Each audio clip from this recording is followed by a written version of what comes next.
એક પણ બાળક શિક્ષણથી વંચિત ન રહી જાય તે હેતુથી તત્કાલીન મુખ્યમંત્રી અને હાલના આપણા વડાપ્રધાન નરેન્દ્ર મોદી વર્ષ 2002-3થી રાજ્યની પ્રાથમિક શાળાઓમાં વિદ્યાર્થીઓના પ્રવેશને વેગ મળે અને પ્રવેશપાત્ર બાળકો શાળામાં પ્રવેશ મેળવે તે માટે કન્યા કેળવણી રથયાત્રા અને શાળા પ્રવેશોત્સવની શરૂઆત કરાઈ હતી, જે અંતર્ગત આજે રાજ્યવ્યાપી 17મો પ્રવેશોત્સવનો મુખ્યમંત્રી ભૂપેન્દ્ર પટેલના હસ્તે શુભારંભ કરાવ્યો હતો.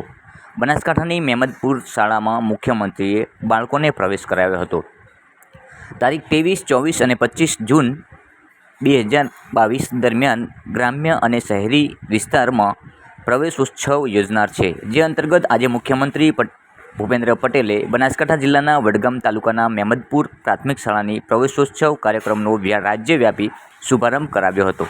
મુખ્યમંત્રી ભૂપેન્દ્ર પટેલે 17મા શાળા પ્રવેશોત્સવનો રાજ્યવ્યાપી પ્રારંભ મેમદપુરા ગામની પ્રાથમિક શાળામાં બાળકોનું નામાંકન કરાવીને કર્યો હતો. મુખ્યમંત્રીએ શાળામાં પ્રવેશ મેળવી રહેલા ભૂલકાઓ સાથે વડીલ વાત્સલ્ય ભાવે વાતચીત કરી હતી અને બાળકોની વચ્ચે બેસી તેમને પ્રોત્સાહિત કર્યા હતા. રાજ્યમાં આજથી શરૂ થયેલા શાળા પ્રવેશોત્સવ અંતર્ગત 50,000 બાળકોને પ્રવેશ આપવામાં આવશે.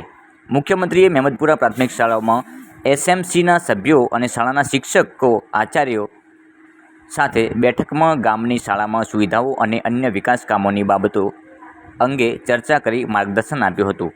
બનાસકાંઠા જિલ્લાનો સાક્ષરતા દર 2001માં 50.97% હતો, તે વધીને વર્ષ 2011માં 66.39% થયો છે. એટલે કે સાક્ષરતા દરમાં 15.42% જેટલો નોંધપાત્ર વધારો છેલ્લા દાયકામાં થયો છે. ખાસ કરીને સ્ત્રી સાક્ષરતા દરમાં વર્ષ 2001માં 34.40%ની સાથે વર્ષ 2011માં 52.58% સાક્ષરતા દર વધતા 18.18% જેટલો નોંધપાત્ર વધારો થયો છે. દરેક મુખ્ય પ્રવાહમાં આવીને આગળ વધે અને એ આગળ વધારવાનું કાર્ય માન્ય નરેન્દ્રભાઈએ કર્યું અને એ ગ્રોથ એન્જિન જે ગતિથી ચાલે છે એ ગતિથી અથવા તો એનાથી વધારે ગતિથી ચલાવવા માટે હું અને મારી ટીમ પણ કાર્યરત છે. આપણને સૌને ખબર છે કે માન્ય નરેન્દ્રભાઈના કાર્ય મંત્ર છે સૌનો સાથ, સૌનો વિકાસ, સૌનો વિશ્વાસ અને સૌનો પ્રયાસ.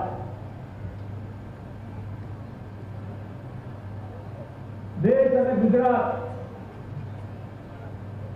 ગુજરાત હર હંમેશ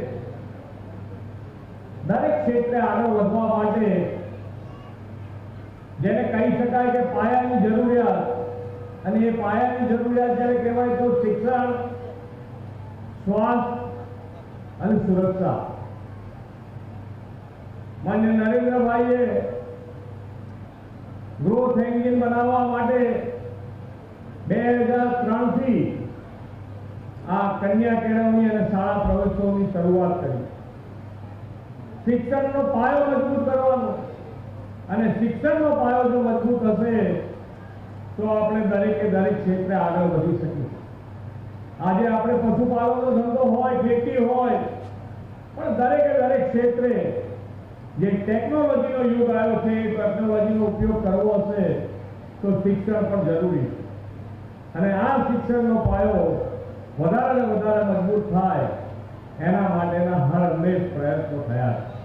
અને હર હંમેશ પ્રયત્નો થવાના કારણે આજે નવતર પ્રયોગ કર્યો કે સેચ્યુરેશન પોઈન્ટ, કે ભાઈ આ જે સ્કીમો ચાલે છે, જે યોજનાઓ સરકારની ચાલે છે એ નાનામાં નાના માણસ સુધી કોઈ બાકી ન રહી જાય એના માટેનો પણ પ્રયત્ન શરૂ કર્યો છે.